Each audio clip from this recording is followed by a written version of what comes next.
Hey everybody, thank you so much for clicking on this video. We are back with everyone's favorite video of the month, the TikTok Roundup. So we are going to sort through 18 different videos this month, most of which you have sent me, which I'm very appreciative of, so I can cut down on my own scrolling time. And we are just going to basically sort them from best to worst. Really simple. Oh, and I'm going to give you my thoughts along the way.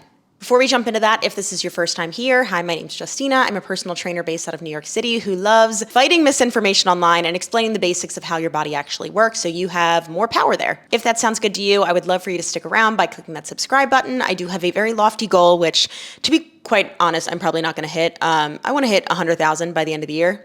We'll see what happens. But anyway, let's dive into the first video. People are saying the body positivity movement is dead and that thin is back in. I'm not gonna hold your hand before I say this, so buckle up. It was never really here to begin with, at least not in the way that it was actually needed. The idea of loving yourself to health was never actually going to thrive in a system that profits off of you hating it. Because your body has always been treated like a product, a problem that needs to be fixed or a trend that needs to be kept up with. If you stopped picking yourself apart, if you actually felt good about the skin that you were in, $1 billion industry would crumble. A lot of it right now is just that marketing has changed. Winter arc, summer glow up, hot girl reset, they're new names with the same game. Let's be abundantly clear, there is absolutely nothing wrong with wanting to change your body. But if your only measure of progress is getting into the smallest version of yourself, you will never feel good enough. You don't need another 30-day reset, you don't need a detox tea, and you don't need to keep bouncing between extremes to feel in control. It's not that you're lazy or undisciplined. Most people are extremely disciplined. You go to work, you pay your bills. Most of the time, it's a priorities and a systems problem. One that keeps you obsessed with changing versus actually healing. So what do people actually need more of to improve their health? More sleep, more consistent balanced meals, more strength training, not out of punishment, but out of respect, not replacing therapy with the gym, movement that actually makes you feel good, not just what burns the most calories, less time body checking, more time living. Your healthiest self is not the most disciplined or the smallest. It's the version of you that's actually free physically, mentally, and emotionally. You need to stop letting people sell you shame and calling it health. You deserve better than that.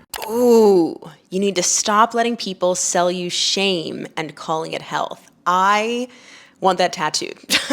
Just some updated numbers because I know that she said it is $1 billion industry. To be specific, the fitness industry today is worth $22 billion. And when I say the fitness industry, I am talking about gyms, things like workout programs, to be frank, things that are rooted in science, whereas the wellness industry is actually a $6 trillion industry. The wellness industry encompasses things like greens powders, cleanses, detoxes. So the easiest way to think of it is stuff that is barely rooted in science. And you can see there's a huge discrepancy in how much each industry is worth. Like obviously like $1 billion or $22 billion is still more money than I can even imagine. 6 trillion is far, far, far more than that. I'm not going to do the math because I will embarrass myself, but it's at least double.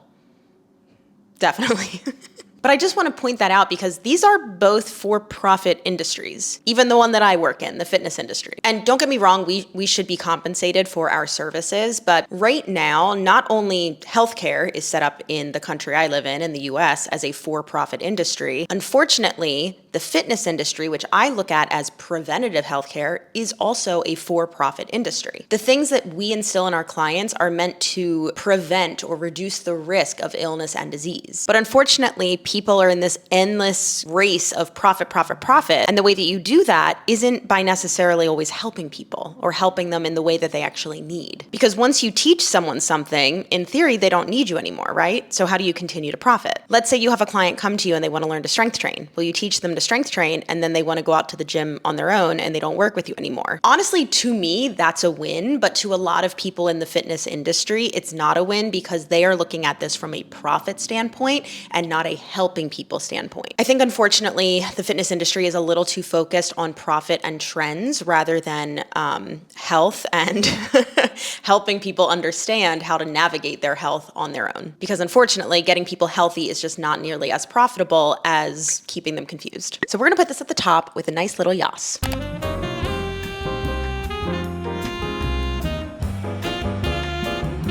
That went downhill really quickly.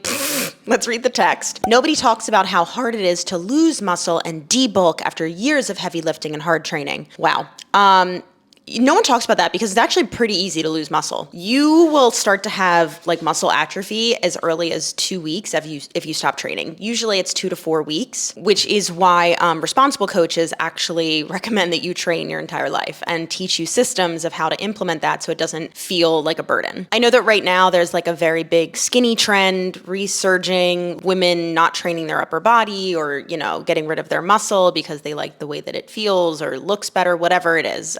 you can want your body to look however you want, but I also think it's important to be educated on the risks of having low muscle mass, having low bone density, because honestly, the complications from those things are, in my opinion, far worse than looking bulky when you're young, or your body not fitting the current beauty standard when you're young. So personally, I hate content like this. Any content that is going to dissuade women from strength training is immediately at the bottom of the list. Like, there's no coming back from that. There's literally no excuse in my book. But really quick, before we put this at the bottom of the list, I also just want to say, like, I know I said you can start to lose muscle as early as 2 weeks, like 2 to 4 weeks is typically when your muscle starts to atrophy. I don't want to scare anyone who's like, oh my God, I got sick and I stepped away from the gym for 2 weeks, I'm gonna lose all my gains. Or, oh my God, I, took some time away from the gym. Like, I don't want anyone to be scared about that. Yes, technically, like, you will start to lose some muscle and some strength at around 2 to 4 weeks from stepping away from like a strength training routine. But I don't want you to think that you're also all of a sudden just going to like atrophy and like wither away to nothing. Stuff happens. You have to take time away from the gym sometimes for whatever reason. The more important thing is that you get back into it. Muscle memory is a big thing. And once you have kind of that baseline of muscle mass, it is a lot easier to like jump back into where you started. So I just don't want to freak anybody out before we rank this. And let's rank this. It's going to the bottom. Hell no.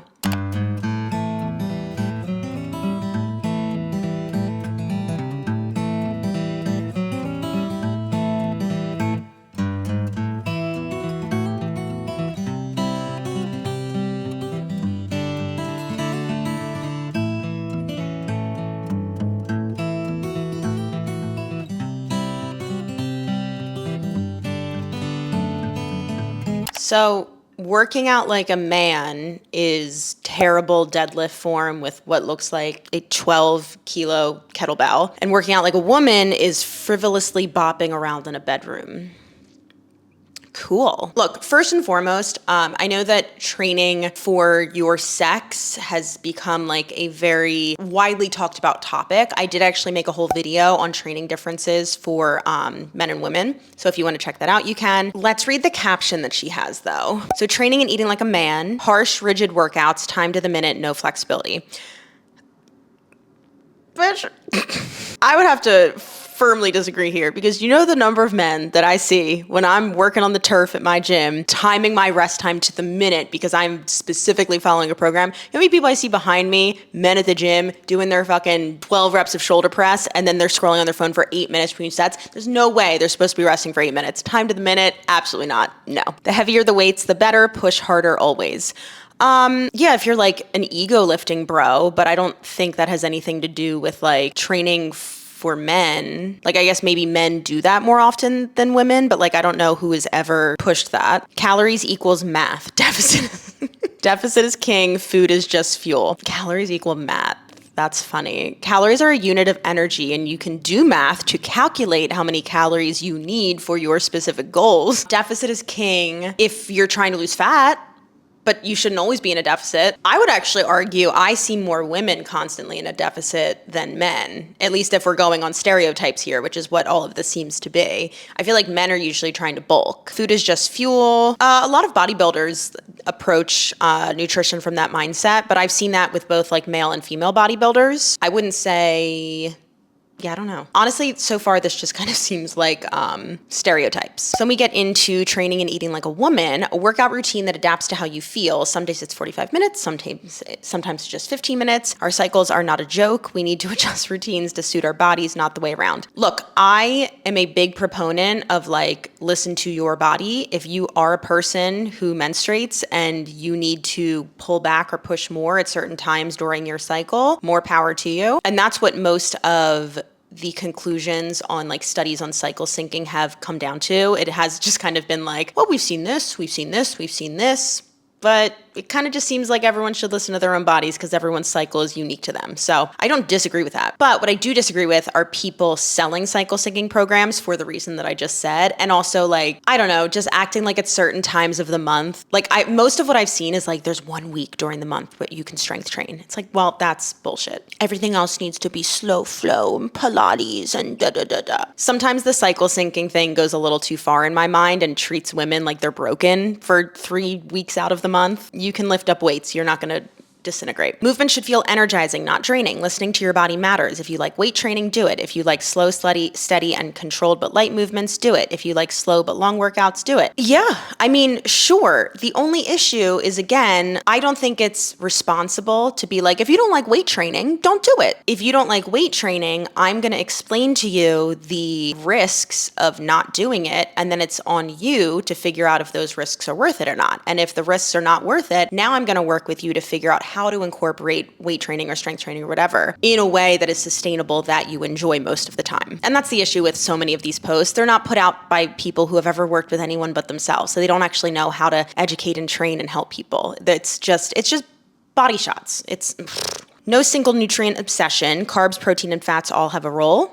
Agreed 100%. But again, this has nothing to do with men or women. Health is more important than numbers. Balance, variety, and well-being come first. Yeah, I guess like what I don't understand, and I guess she's just working off of stereotypes, like none of this is backed in any type of research or science. It's just like cherry picking things she's seen on the internet that maybe men do and versus like what women do. I don't know. I just don't really get why it's like him versus her. The same reason I don't get why it's like cardio versus strength training or Pilates versus strength training. Like, can we just find a place for everything? Anyway, after reading the captions, I don't think this is like the worst thing I've ever seen. So we're going to put it like one notch above the hell no, and we'll call it a day there.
Honestly, like try to explain to me why that is not feminine, why that is not feminine training. You're literally training to be able to support your child. If your child or your gym bag weighs more than what you're lifting in the gym, there's a disconnect with your training. And look, this was obviously like a very clear, like I would say this is what most people think of when we're saying like functional training in terms of like purposeful connection to daily life and the movement patterns that you're doing. Sometimes I think it clicks for people better just seeing that direct crossover into daily life. And honestly, always, I feel like Erica ends up in these a lot, but really definitely recommend her if you are looking for someone who is a mom, who strength trains, who is a coach as well, and works with people one-on-one every single day, and actually has like solid, actionable, realistic advice for moms.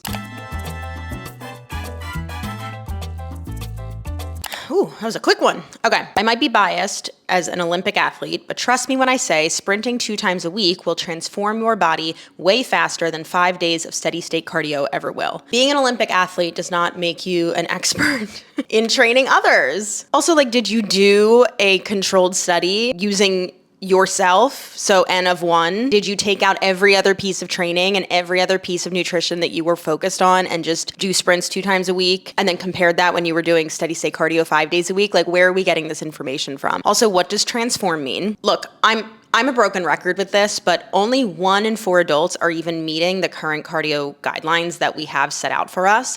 So if someone comes to me and they're working toward that 150 minutes of moderate activity a week by doing steady state cardio, but then I swoop in and I'm like, no, you're doing it wrong. You need to be sprinting 2 times a week. How is that helpful for someone? And look, I know this is just like a really quick, silly little TikTok, but I personally just find content like this irresponsible, because the thing is, like, there's so much that isn't being said that should be said. And it's like, oh, well, she's just saying that she likes sprinting. But it's like, no, someone's going to see this and go, oh, I need to be sprinting 2 times a week. So they're going to go and they're going to try sprinting and they're going to hurt themselves in some way, whether it's a pulled hamstring, pulled quad, calf, foot issues, back issues, whatever it is. And then they're going to be out of commission. So how did that help someone? Just because they want to transform their body. But people like this are never going to send out responsible, helpful messaging because they're not coaches. It's easy content of a video of someone doing something impressive with a fit body that, I don't know, probably ChatGPT wrote this verbiage and she pasted it on top. So it's not the worst thing I've ever seen, but I do think it's irresponsible. So we're going to put it at nah. Girls, show them the 6-pack. Let's see if you got it. My daughters, Sophia and Kira, before we did this event, it was about 2 months ago, I said, hey, we're gonna go to Dubai. They're 12 and 9, and they're like eating junk food and running around like most kids. And I said, hey, you guys wanna really push yourself? I said, if you guys can get a 6-pack by the David Goggins event, I'm gonna take you guys on a shopping spree with whatever you want. I don't care. Girls, show them the 6-pack. Let's see if you got it. Don't be shy, show them your 6-pack. She's 12 years old, she's 9 years old. And some of you are like, oh, put your daughter's clothes on. It's called fitness, idiot. I don't know what family you live in, but we're a fitness family. We take care of ourselves. We want to be an example for other kids. To give anybody a message, there's a mic, what would you say? You have to stop wishing and you have to start working. Pain is temporary, but regret lasts forever. Tell them like you want to change their life. If you want respect, then earn it. Stop making excuses. All right, so this video came out probably about a month ago now. I feel like it was right after I filmed the last TikTok roundup. And I think there's been a lot of commentary already on this piece of content. So I'm not gonna stay too long here, but I just want to really drive home the fact that tying your self-worth and what you deserve to have in life based on your appearance is not healthy. And it's not health, it's not fitness, it's not whatever you want to call it. I've been there, I know many of you have been there, and these are quite literally children where you are instilling this mindset very young in them. To be quite frank, it's sick, and I just want everyone to know watching this that you are more than what your body looks like. This obviously goes at the bottom.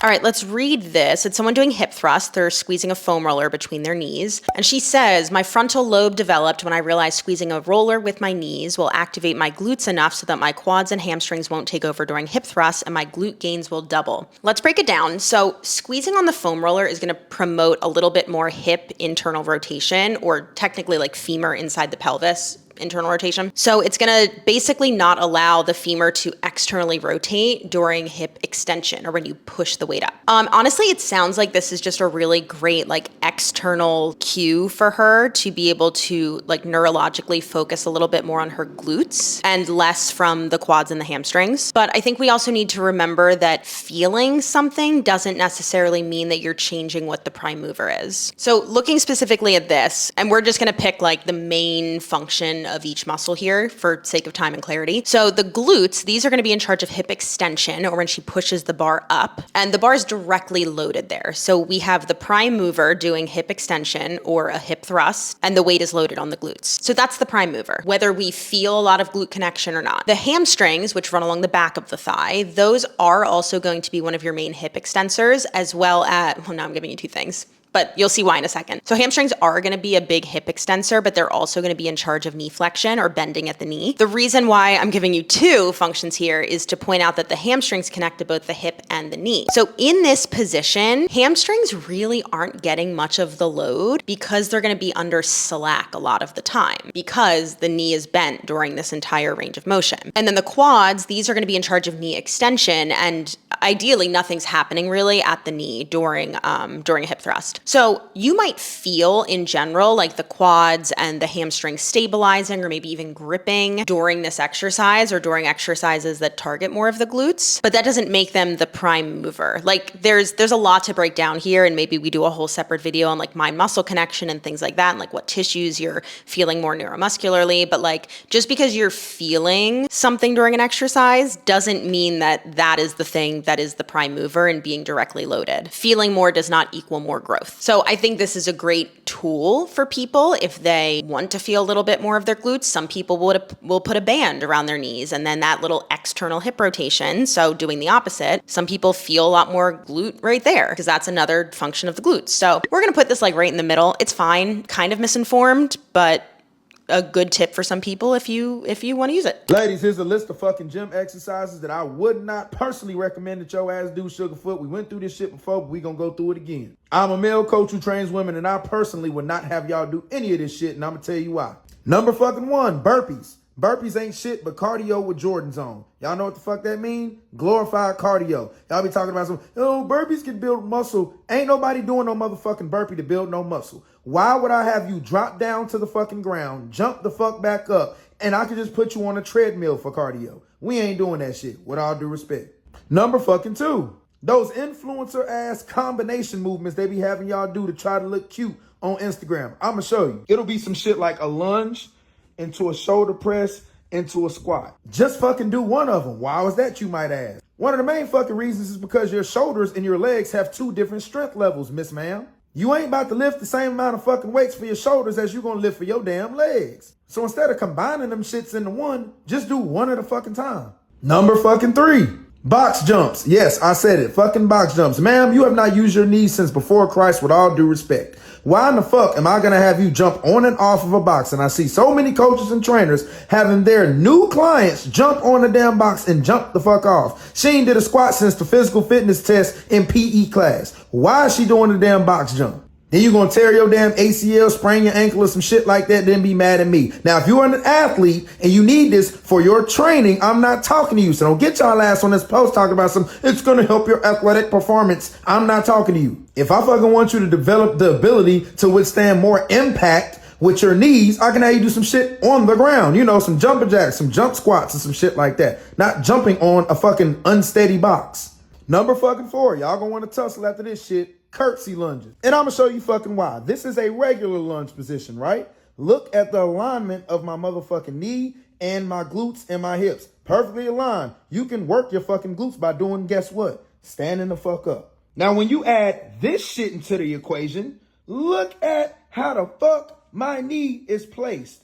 It's not aligned. And no, I'm not saying that that's a completely bad fucking thing. But curtsy lunges don't work your fucking glutes no more than a regular fucking lunge would, baby girl. No, I'm not fucking saying these exercises are the worst thing on the planet. You can still do all of these shits. I'm sure they have some benefits, and you're grown as hell, baby. You can do whatever your little heart desires. This is why I said me personally as a coach, I wouldn't have you do them. Argue with your mammy. I know y'all gonna be ready to tussle. That's all I got. I love y'all. So many people sent this to me. We're not going to harp on this, but I just want to point it out. I just automatically get a little like, when you tell me you're a trainer, a male trainer who only trains women, and now you're only talking to women here. Maybe it's just things he only sees women doing. I don't know. Anyway, we're going to step away from that. And I want to look at his actual claims. So we'll go piece by piece. He never does burpees. Honestly, same. Unless someone came to me and they were like, I love burpees, or I want to get really good at burpees. Then I would actually do them. I think we have differing reasons why we don't do them. He's saying like you can just get in your cardio on a treadmill. I personally don't love burpees because I find that most of the people using them are just trying to tire out their clients. Like there's better things we can be doing with their time. But if someone really wanted to learn a burpee, the reason why I don't typically do them is because people typically aren't good at the individual parts of a burpee. So why am I going to put it all together, right? A lot of people don't have, what's the first part of burpee? Oh, can you jump well, right? So like a jump squat or a vertical jump. Do you have the wrist extension to get into a high plank? Do you have a solid push-up? Do you have the amount of hip flexion needed and ankle dorsiflexion needed to do that jump forward before you come back up? So I'm going to work on all of those individual things in general, but if you would like to learn a burpee, that's where I would start. Combination movements, honestly, just hard agree. Nothing to add here. I think he's absolutely right. And you do, I will say you do see a lot of women doing that online. So I agree with him there. Box jumps, I'm actually going to give this a hard disagree for the most part. I will say that he, comes in and says like, if you're more advanced or if you're an athlete, it's a great exercise. I actually do think it's a great exercise in general. It's just a more advanced plyometric drill. It's great for both force production and absorption. I just think like I wouldn't start, like he says, I wouldn't start a new client with them. I think eventually they're a great drill to work in. I don't think there's anything like inherently wrong with box jumps, even for general population. And then finally, curtsy lunges. I know, and again, he says at the end, like, there's nothing wrong with these exercises. You can use them if you want. I just don't do them. I rarely use curtsy lunges with people, so I'm going to put it like a moderate disagree. Again, I just think it's advanced, and I'm going to teach pretty much every other lunge before we get to that. And even when we get to them, I am literally going to ask people, how does this feel on your knees? Because I would say 50% of the time, they don't feel great on people's knees because they lack, more than likely, the external hip rotation or the strength there to get through the exercise. And so then I go, great, we're gonna do something else. So we're just gonna put this like, this is fine. I think there's a few things I disagree with, but overall, I do enjoy his messaging, even if it's only toward women for whatever reason. Like, I would say this could apply to men too. I don't know why we're, okay, it's fine. 6 months ago, I quit the gym, and this is what moving my body looks like now. What? Protein shakes aren't just for the gym bros. You gotta make sure that you have a little dance before you leave the house.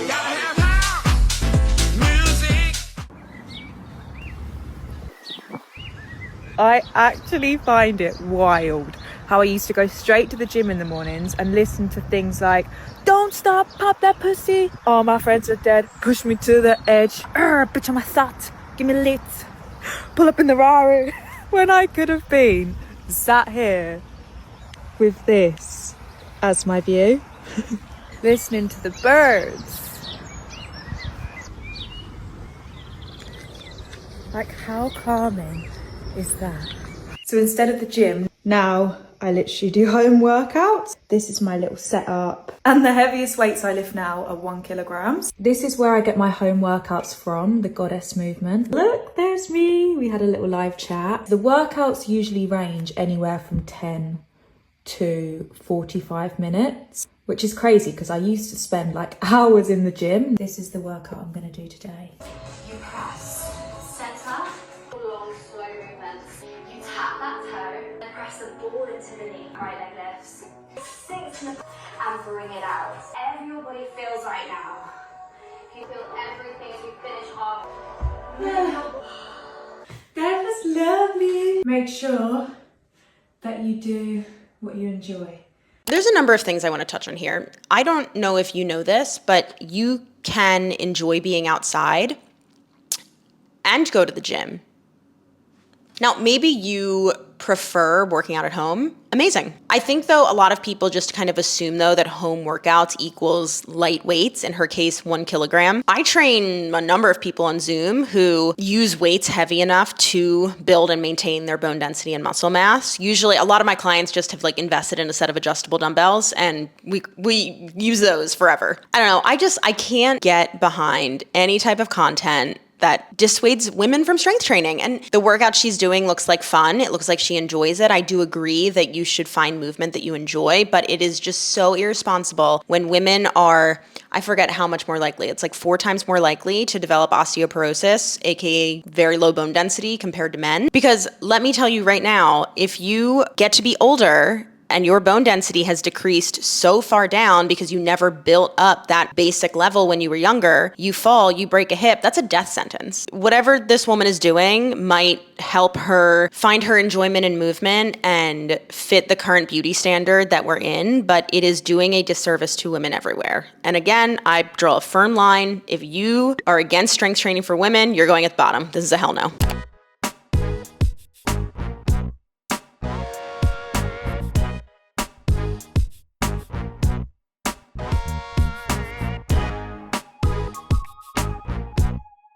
Yeah, let's read the text on the screen. This is gonna ruffle some feathers, but your footwear doesn't matter if you're lacking body awareness. Look, we gotta pick our battles. I work with a lot of women primarily who, start strength training later in life. I mean, not like the end of their life, but just like a lot of people, play sports and grow up training.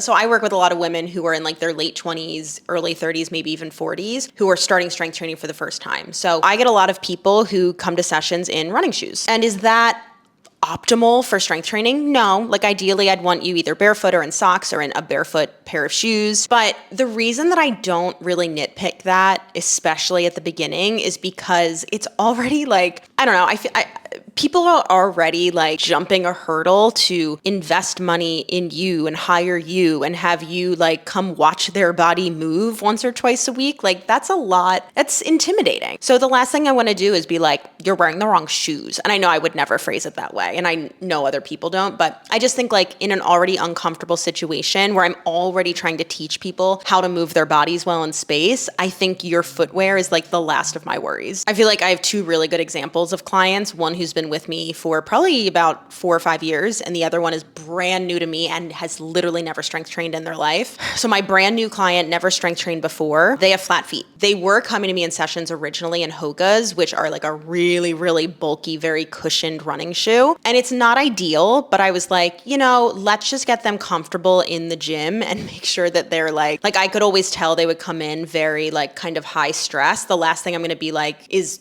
talking about their shoes. So let's like calm the nerves, get their confidence up, get them moving well, focus on their movement patterns. Eventually we'll talk about the shoes. And eventually they noticed when we were doing, I think, reverse lunges, they're very wobbly in their feet.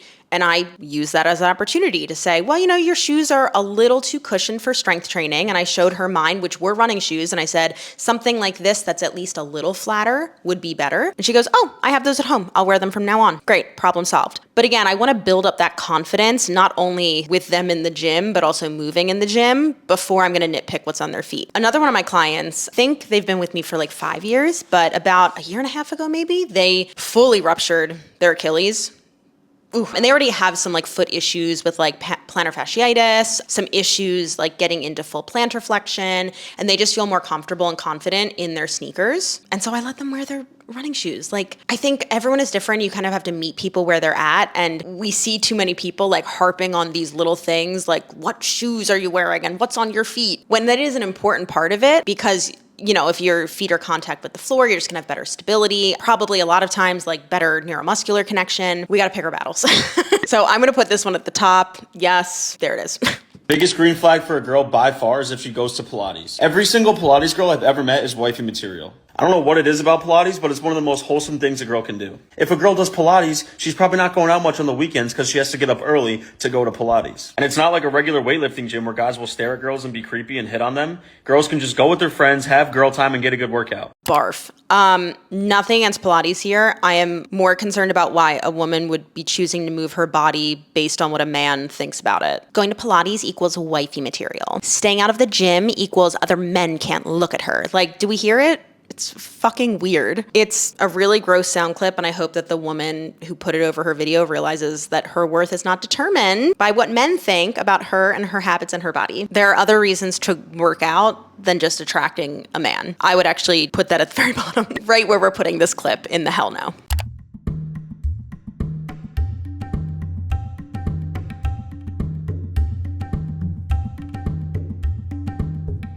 Oh my God, there's so many things to read. Okay, things I wish more people knew as a naturopath. Pooping right after coffee is a stress response, not healthy digestion. I don't know anything about that, but I'm gonna tell you right now, that stress response, if that is one, that keeps me regular, so I'm not really concerned about it. A deep crack down the middle of your tongue equals a stomach dysfunction. What? Is that deep? Also, what's a stomach dysfunction? Okay, always bloated equals stop the raw salads and constant iced drinks, cooked food heals. I don't know anything about the iced drinks, but I will say some people don't tolerate the fiber in vegetables super well if they're not cooked. It just makes it easier to digest. So that is like, if you feel like you're always bloated, you might be eating too much fiber, and it might be in the form of raw vegetables. Waking up not hungry is not a flex. It's a sign your metabolism is slow. Waking up not hungry is not a flex. So waking up and you're, why is this? Am I okay? I don't know. I don't know anything about that. Well, I'll say it right now and then we'll get through the rest of these. Like, how do these things help people? Like, there's nothing in here that's actually helpful. It's like, if you're not hungry when you wake up, your metabolism's slow. the fuck is someone supposed to do with that information? Anyway, let's just get through these. Skipping breakfast equals one of the fastest ways to disrupt your hormones and fertility. I don't know anything about the fertility thing. I do know that for most women, studies have shown that like fasting or like intermittent fasting isn't the best things for us hormonally. So there's some truth there for sure. Ice plunging during emotional stress is like shocking an already overwhelmed system. I don't disagree with that. I also just think that cold plunging as an option for most people isn't super necessary. I would say the time and place for it is more for people who have to continually show up and perform physically day to day. So someone like a basketball player, a football player, like just basically any athlete in season, because it's going to speed up the recovery process. The thing about cold plunging and why I don't recommend it to most people if they're just like a normal person trying to build some muscle and like be healthy is that if you're cold plunging after a strength session, you're actually halting a lot of the muscle growth process. So it's not great if you actually are trying to build some lean muscle mass. The only way that I would say it's great is that, like, if for whatever reason you have to go back in the gym the next day and work the exact same muscles, like you're going to recover faster. But if you have a muscle growth goal, it's not going to be the best option. And then most women think that they have hormonal issues, but it's actually a gut, liver, and trauma issue. I mean, we like started with something and then ended with something. Honestly, like most women just aren't training and they're stressed as fuck because our society doesn't support women and mothers. We're going to put this in, nah, that's it. I actually feel like I got like very overwhelmed reading that. Okay, we have a few images here. This is from Dockless Fitness, who I know that I have disagreed with in the past. I just don't always love her like delivery, but I think she's probably like a net positive overall. But this was an interesting post that I want to go through. So the first slide says, women, you aren't being dismissed, but the science isn't always sexy, fancy solutions or perfectly validating. Let me add a little nuance here. I agree so far. When people say you don't need special exercise or nutrition protocols for menopause, that doesn't mean the changes that your body's going through aren't real or that they won't make certain habits harder. It just means the basics still apply. You might have to be more dialed in than you were pre-menopause. If you weren't doing certain things before, you might need to start. If you were, you might need to tweak your approach. The experience is still valid, but the solution may not be sexy. I want to pause here for a second because this is, I couldn't agree more. There's so much talk now because finally there are like some studies being done on optimal training and optimal nutrition when you're in perimenopause and then postmenopause. But a lot of the recommendations are kind of things that are like fairly advanced, especially on the strength training level. But we're talking to a lot of women who never actually built the foundation of even strength training. And now you want them to basically go in and be powerlifting like 5 sets of 5. So when people are like, oh, you're ignoring the fact that, you know, postmenopausal women, they've gone through all these changes, they need something different. It's like, okay, you could potentially need something different if you already have the foundation set up, but if you don't have the foundation, that's what you need. The next slide says, when people say you don't need to adjust your training to your menstrual cycle, that also doesn't mean your experience isn't real. It just means that the physiological data doesn't fully support cycle-based training protocols the way we once thought it may.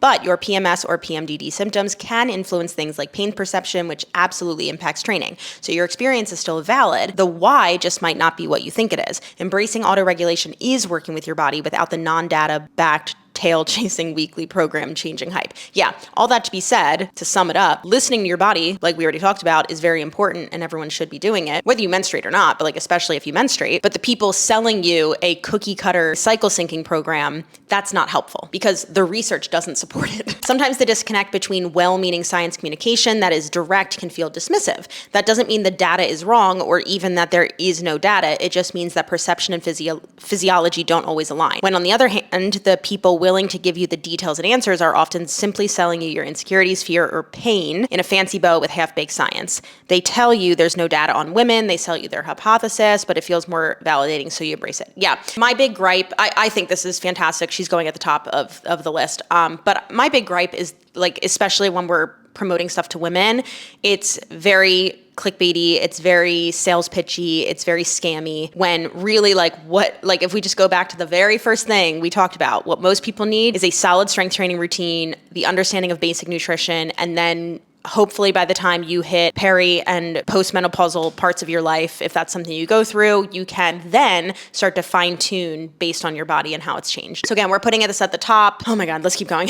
Oh wait, this one is a photo. I'm getting hungry. That's why I'm really starting to fade over here. Okay. Extremely non-gentle reminder that if your favorite influencer spends more time talking about food dye and toxins and ingredients they can't pronounce and the latest fad diet than paid parental leave, mental health resources, addiction resources, livable wage, LGBTQIA plus rights, veterans care, abortion access, food deserts, gun reform, accessible public health education, inclusive spaces, comprehensive sexual education, affordable housing, research funding, gender affirming care, accessible healthcare, and so much more, they either don't care about or don't understand what it actually takes to make our country healthy. Boom.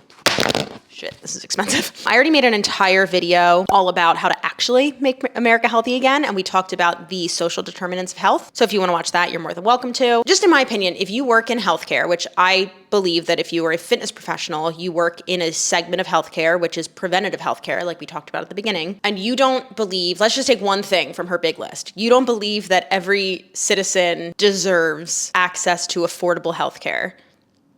You shouldn't be working in this industry. I think that's actually insane because we have research from every other country in the world that is developed and has a universal healthcare for their citizens.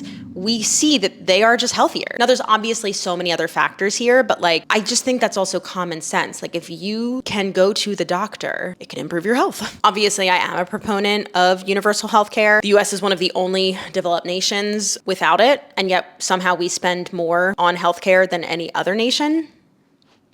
What? But yeah, go off on food dyes and fluoride in the water and all of these bullshit things. We're putting this at the top of the yas.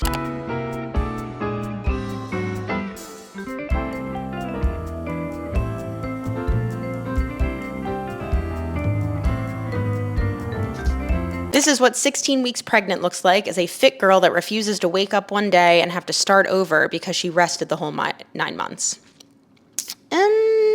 Look, I love the idea of staying active while you're pregnant. Personally, I believe that growing a human and then pushing it out of your body and then recovering from that is like the Olympics, basically. And I firmly believe that you should train for that. You should train for that event. But to say like you have to start over is kind of a wild thing. I think that it feeds into this like bounce back culture with moms who are already so under supported in this country. Like, you've grown a human being from scratch. It's like the ultimate sourdough starter. I just think maybe we can reframe this in a different way with different goals. Like, this is what 16 weeks pregnant looks like as a fit girl that wants to have the best chances of having a healthy labor possible and be strong to take care of her child. Like, I don't know. There's so many other ways we can frame this. We go through different phases of life, and some people go through the phase of life of growing a human. And I think that to just automatically go, oh, well, how do I get back to my body before I grew a human is not helpful. So we're just going to put this in like, nah, like right in the middle, like I like the promoting of women staying active during pregnancy if they can and their body can tolerate it because everyone is different. But this is not inherently helpful. Truth is, people are going to hate on you more when you are fit than if you were overweight. People think it's not achievable, maintainable. They're jealous because they can't achieve your physique. People are going to trash you. They're not say anything if you were overweight, if you looked like a physique that they didn't like, they didn't want to have. But when you get fit, when you get in shape, everybody starts hating on you. Everybody starts trashing you. It's your sign to continue doing what you're doing because people are always going to hate. You're gonna sit there and say that fit people are treated worse in this country than fat people? Shut the fuck up. Are you insane? She, I guess, has gotten negative comments on her appearance, and that's fucked up. Like, I don't support that. I don't think we should ever be commenting on people's bodies. But like, to literally say that she gets more hate because she's fit than a fat person does, no.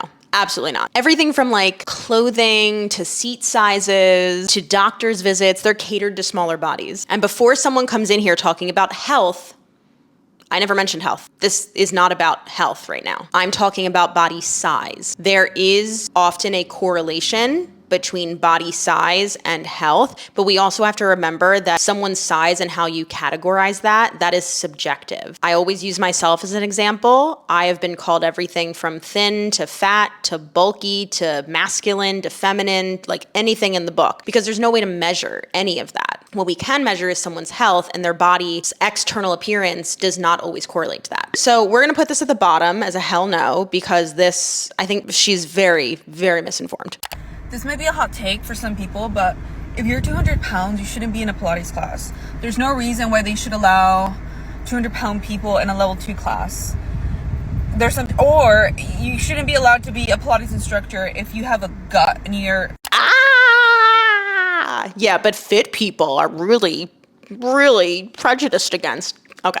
Anyway, so we obviously heard that sound. That's actually like a sound that's gone viral from a deleted video of a Pilates instructor, basically saying she doesn't want people who weigh 200 pounds in her class, and they shouldn't be Pilates instructors also.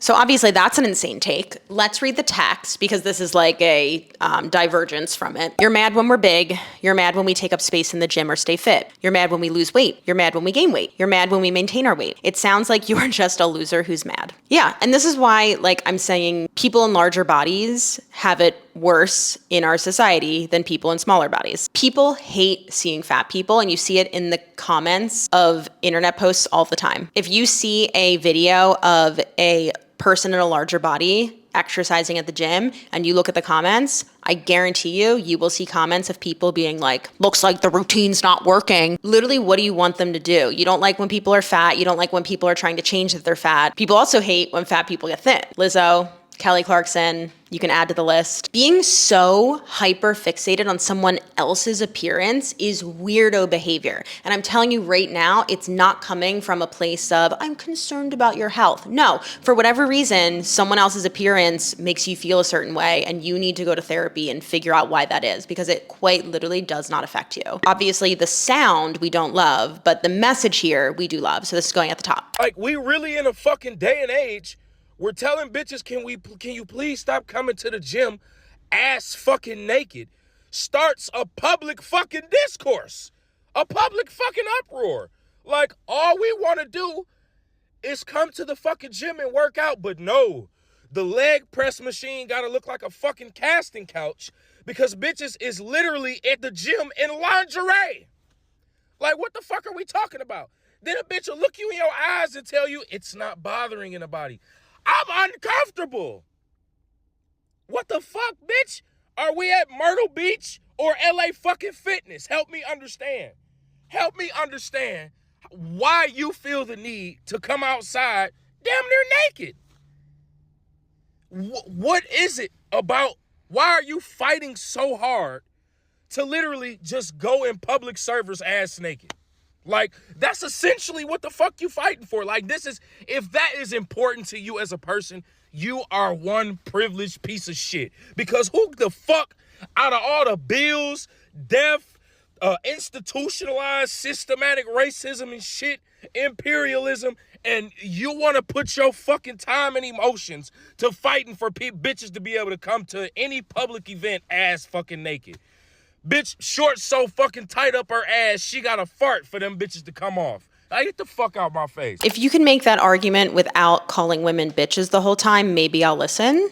But until then, look, there's a few things here. Personally, I've talked about this before, I do prefer just to be like more covered up at the gym. It has nothing to do with like a modesty thing or appropriateness thing. It's just where I feel more comfortable in my body. But if I see a woman in like a bra and booty shorts at the gym, I am not affected at all. I don't find it distracting because it has nothing to do with me or my workout. So if it is distracting or impeding on your workout, I think that's a you problem. Like, it's giving the same energy as, but what was she wearing? You know, there were a lot of people in the comments talking about how like it's unsanitary because they have so much skin on the machines and now they're sweating on them. I'm gonna tell you right now, I have maybe seen once a man at my gym even wipe down a machine. So I don't know what you wanna say about being unsanitary. Like, you can, like, you just wipe down the machine. And finally, just like less of a fitness concern, but I think it needs to be said. The whole forced modesty thing that is seeping into all of the aspects of women and their lives is troubling to me. Mark my words, there's gonna be posts and people talking about how women shouldn't be wearing bikinis or bikinis are too